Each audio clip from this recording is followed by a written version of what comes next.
The gestation of the Alfa Romeo Giulia has been as complicated as the plot line of an Italian telenovela, with its development, or seeming lack thereof, occurring in parallel with Alfa's ambition to return to the United States.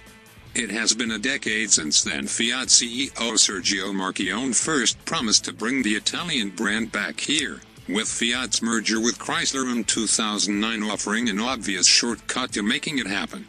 The original plan was for the Giulia to use the same corporate compact wide platform as the Dodge Dart and the Chrysler 200. Fortunately, this was nixed, and Alfa instead developed a new rear-wheel drive platform mostly by itself.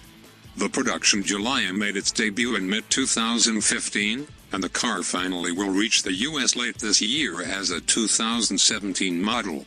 It's here. It's really here, but before that happens, the journalists must have their turn, and we've just driven several Giulias at the launch event held both on and near FCA's vast test track at Balaco in Italy. While most of the powertrains we drove had no relevance to the US, a 2.1-liter turbo diesel, for example, the Quadrifoglio and its 2.9-liter twin-turbocharged V6 and BMW M3 beating 505 horsepower are of definite import to Americans. Non-Quadrifoglio US-spec Giulias will be powered by a 276 horsepower turbocharged four-cylinder engine, but none were on hand at the event. The official line is that the Quadrifoglio engine is inspired by Ferrari technology and technical skills. Essentially, it's a six-cylinder sister to the Ferrari F154 twin-turbo V8 seconds that power the Scuderia's 488 GTB, and California T, and a cousin to the engine that powers the Maserati Quattroporte GTS. In the Alfa, peak power occurs at 6,500 RPM, while the limiter is set to 7,250 RPM.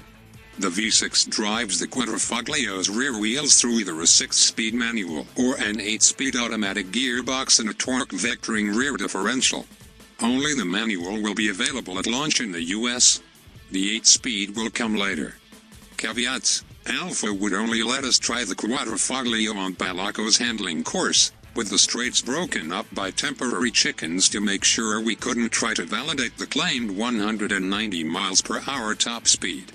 Our time in the car also was limited because more than 50 journalists were waiting to drive one of just 4 Quadrifoglios on hand, meaning the lines were like those you might find waiting for the best ride at an amusement park.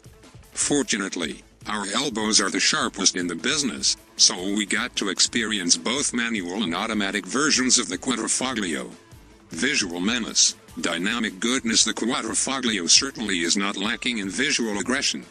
The basic Giulia can come across as a little timid, but the top-spec model gets a muscular reworking that includes an active front splitter, plus an equally serious-looking diffuser at the back. Weight is reduced by carbon fiber materials for the hood, roof, and driveshaft, with all Giulias also getting aluminum front fenders and doors.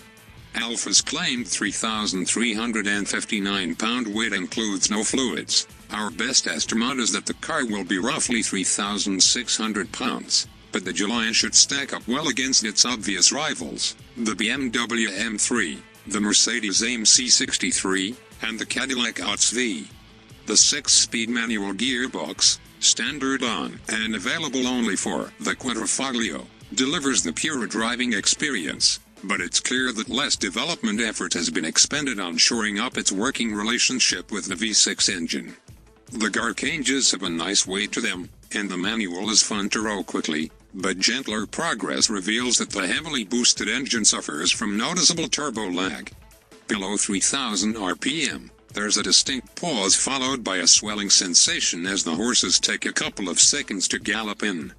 The 8-speed automatic's ability to either drop a gear or to slip its torque converter helps spool up the turbos more quickly, and those horses pretty much drop through the ceiling.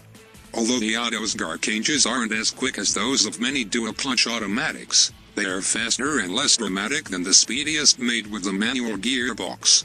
The car is impressively quick once the V6 is on boil, and the engine pulls hard all the way to the limiter.